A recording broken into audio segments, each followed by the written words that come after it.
We are on, I think this will probably get released episode 30 actually, which is exciting because we just had a heck of a squirrel hunt.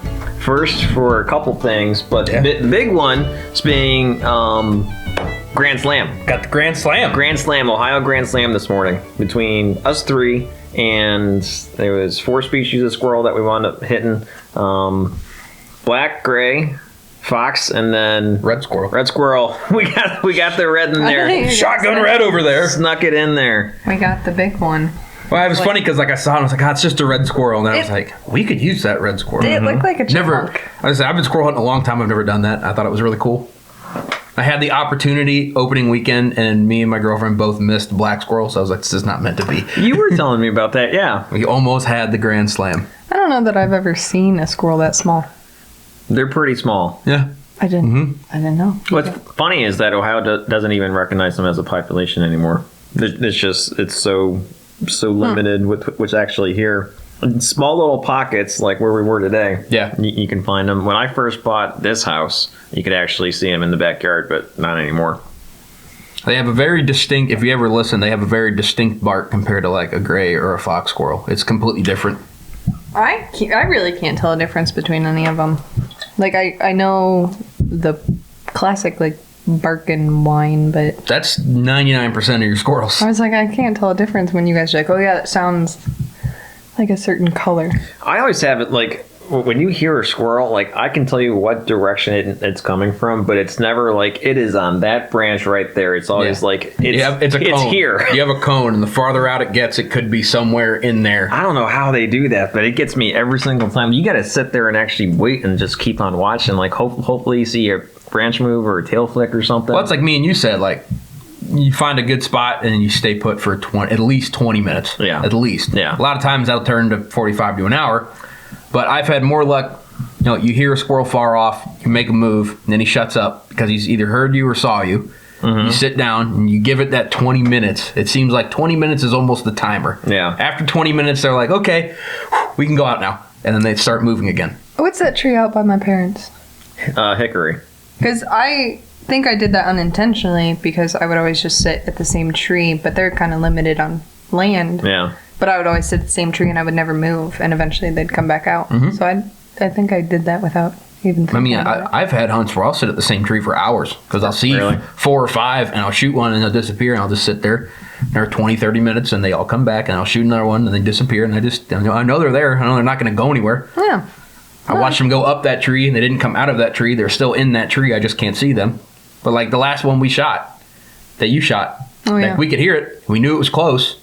And it wasn't until you walked around that one tree where I was like, he's right here. Yeah. He just happened to curl up just enough because he saw you moving. He didn't see me or Dane. So he just got up on the top and was like, okay, I'm just going to hang out here until that person leaves. I had a black squirrel in a shadow. I didn't even know that was a squirrel either. I don't know that I'm... The only reason I saw it was because I saw it. If I wouldn't have seen it wrap up, I probably would have never seen it. Yeah. You had a good eye on that thing. I just happened to be looking up in that general vicinity when it wrapped around and I was like, yeah. Again, the vocalization of a squirrel got me. I thought it was 40 yards. Mm-hmm. It was 15. Mm-hmm. Yeah. It was just being super quiet. And it's almost like like a turkey can throw their gobble. Mm-hmm. Or if they're facing away, it's like, oh, that bird's 300 yards away. And then he turns to you and gobbles. You're like, never mind, that bird's right here. Yep. And squirrels, I think squirrels can do the same thing. They do that kind of like that first initial bark, and they kind of do that whine afterwards. Mm-hmm. He was just being super quiet with it. But at the time, it sounded like he was really far away when he wasn't. Yeah, it's like you see squirrel all the time. That I wouldn't think it would be hard because you see them all the time deer hunting, walking, running. You see them everywhere, and then when you're looking for them, it's like they know when not to come out. So this was our first shotgun hunt, minus having the dog run squirrels for us. We did the one. We had one. We use shotguns. With the dog. Oh. Yeah. Mm-hmm. So, what'd you think? Shotgun versus 22. In your case, 22 mag. Right.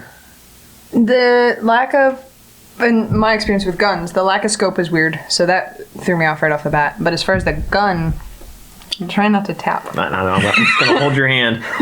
We hear it when we edit. We're sorry. I don't mean to. I will hold my brother's hand. I swear to God. That arm, I'm going to put oven mitts on him. I'm sorry. I'm just thinking of Kyle sitting here like, it was good today. He's just holding hands up. I liked using the shotgun, but cleaning them and having all the pellets. Yeah. That's one downside of it. Yeah. I think shotguns are better for more novice hunters because it's like, hey, you just got to kind of you got to aim at them. Learn the patience, learn the area, exactly. Learn how to move and stuff. Yeah. Because like I thought about bringing a shotgun until you mentioned you were bringing one. So I was like, okay, well, I think the perfect combination for if you're doing a multiple person squirrel hunt is one guy with a shotgun, one guy with a rimfire. Absolutely. Well, because especially when everyone's then you can willing to kind of share. post up like how we did it today when we shot 4 squirrels out of the same tree. Yeah, we also had our first quadruple today, which we called it a triple at first, and then we weren't done yet. Yeah, I thought we were done. I was like, all right, that was number 3. Time to stop being greedy. And then I was like, okay, we're not done yet. It was funny because we were sitting there. I could see you down in the creek bed filming, and I'm standing. I'm like, that was pretty cool. And Kasey's like, oh, there's one more up there. I'm like, where? She's like, it's just coming right at us. And I look up, and it's coming right down the tree. I'm like, oh well. I'm fine with it. I mean, for us to get 9 squirrels, that's 3 squirrels each. That's a good day. No, we're all 2.5. Like I said, 2.25. yeah, You look shotgun red. like a little chipmunk. No, I think I'll probably side with the 22 on my first bite of like BB. Oh. Little pellet. Yeah, you're And then I'll be like, kind of funny "Ah." about your teeth, anyways. I hate. My thing with the shotgun to rifle comparison when it comes to the meat is like, I think you have more meat loss using a rimfire. You have more cleaning with a shotgun. Yeah. Because you can clean those BBs out and probably not lose that piece of if you hit it. No, got a couple BBs in that front shoulder. You can pick those BBs out. Yeah. Majority of that front shoulder is going to be fine. Mm-hmm. You hit a squirrel in the front shoulders with a 22 Magnum, you're not eating front shoulders. No. So you have more. I think you have more meat retention with a shotgun. You just have more time, post hunt with game care and cleaning it. When I can look at it and go, yeah, I'm not getting that, and I can cut it out. Well, and a lot of our hearts, how we saved the hearts, and a lot of those were torn up. Yeah, that too. I liked going from the 22 to a shotgun because I was so precise with aiming with the 22 that I kind of did the same with the shotgun, so I wasn't even worried about True. Like missing. If you were to do it backwards and go with the shotgun, although probably easier to learn the squirrel hunt itself, the patience would be so much harder to learn because you're so used to shotgun point and shoot. And especially early season, like we talked about her, like the leaves are so full right now. There's so much canopy to where there were times I could see the squirrel and I couldn't shoot it because it was like, there's just a little bit too much stuff in the way. And then where your too much stuff was maybe a layer, maybe 2. Where Right. mine was, is that 4 branches? Is that 5? Yeah. And then the downside with the scope is when we did that big one, we shot all 4 of those. There was a couple times I could see the squirrel, but I couldn't see it through the scope because of the sun. I was getting too much sun glare. Yeah, we were in the perfect spot. Because there for was that sun to one be right in our point in eyes. time where I could see it, and then I moved a little bit, and I got full sun, so I actually put my hand up over the scope trying to get like a little bit of sunshade. Yeah. And that just didn't work. Which really is the fun part of rimfire squirrel hunting. It is. It's a little more challenging. Yeah. Because that's kind of why I switched over from shotguns. That's why I was looking for more of a challenge. Yeah. And that's why I started shooting them, trying to shoot them long range and all kinds of stuff. I had a blast. I liked when you two had the guns, and I sat up a little higher.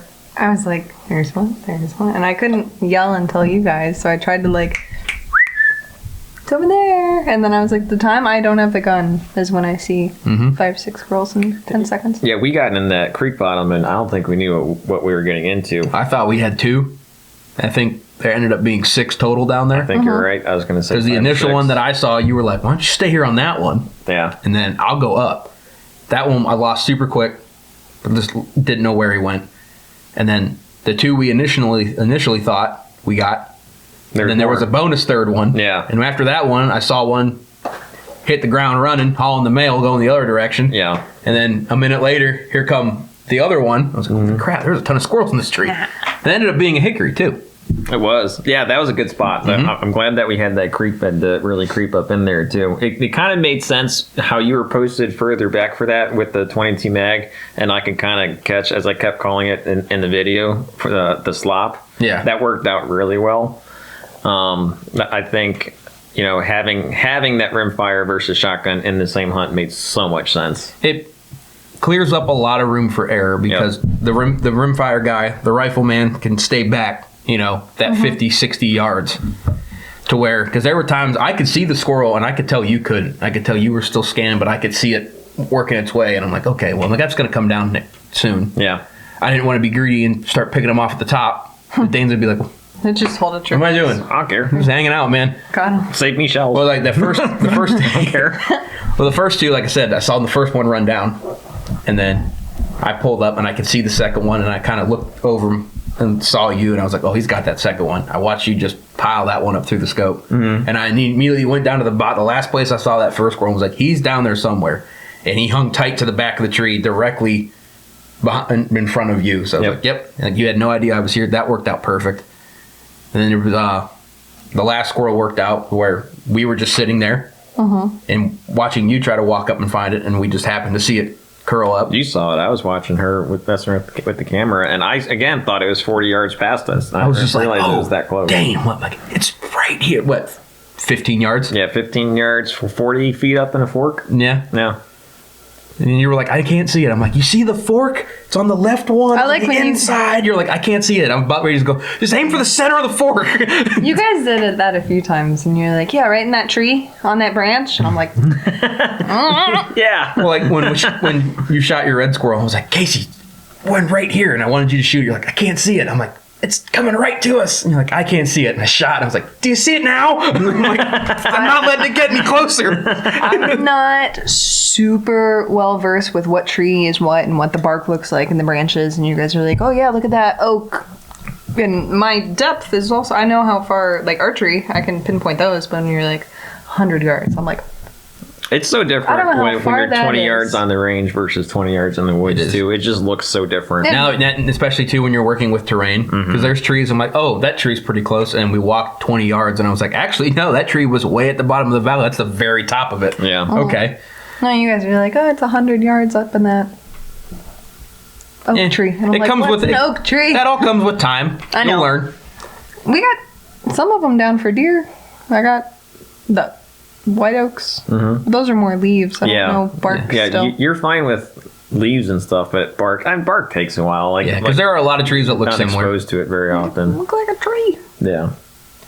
The one thing that was weird today was not a whole lot of movement until that later part of the morning. Yeah. They didn't jump at all. Very, very little.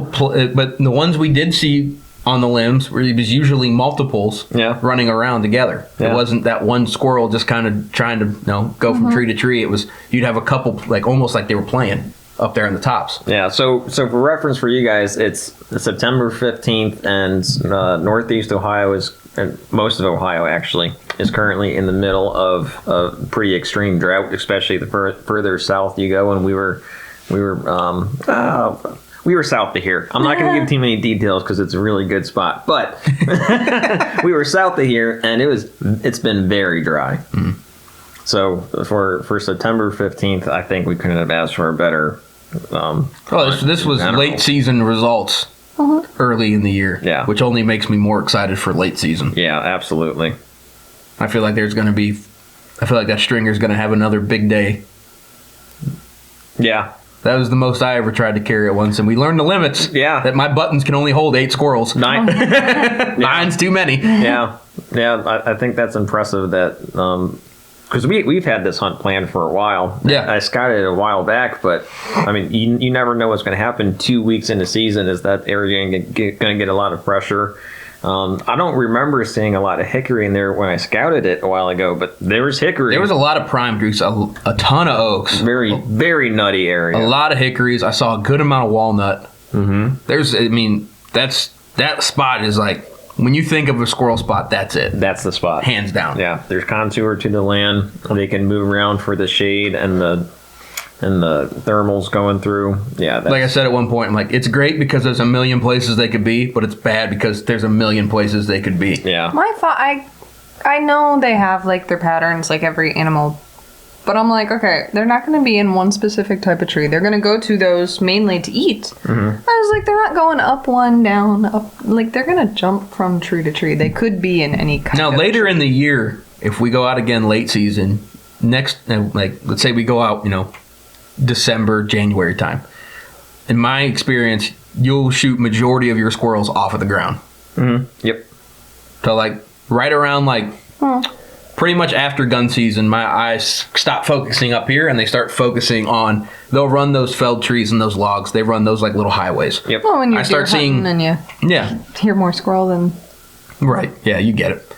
I'll start focusing on those down trees and those logs for movement, because a lot of times that's where I'll end up I'll find them and pick them off from there. And like what you were saying earlier, like getting into that spot again later season where you can get on one of the spines of those ridges and actually be able to shoot 100 yards in each direction. That 22 mag, my 17 is going to come in perfect play. It's going to be tempting not to take that shotgun again. I don't think it would hurt like how we did it. We ended where we wanted to be the whole day. Yeah, actually. We didn't even really make it there. Yeah, we hunted a lot more ground than I was intending. I was expecting to go about 1,000 yards in. Yeah. But just made it about halfway. Hit that first spot and then boogied back to that second spot. There was a detour in between, which is where we got on that quadruple. Mm-hmm. I would not leave the shotgun at home. I would maybe have 2 guys on rifles and have that other guy on the shotgun for when you're traveling in between spots you want to go to. Yeah. That's where it comes in handy. Because you have you almost do those little squirrel drives where it's like, oh, he's in that tree. He didn't come down. He didn't hop out. Yeah. He's on the backside. Somebody walk around. Yeah. Because there are times that squirrel, 9 times out of 10, someone walks around the backside of that tree, he's going to go around. Mm-hmm. I've had times where they don't. They hang tight. This is where I'm going to be. If I sit still enough, he won't see me. And that's where the shotgun comes in handy, because no one likes to shoot a rifle looking straight up through a scope. It's a nightmare. I had that one I posted up on. You were like, it's right above you. And I looked up and all I could see was his tail. And I took one step and he was like, I'm gone. And I was like, I can't get back on him again. Mm-hmm. If I had a shotgun, I probably could have made it.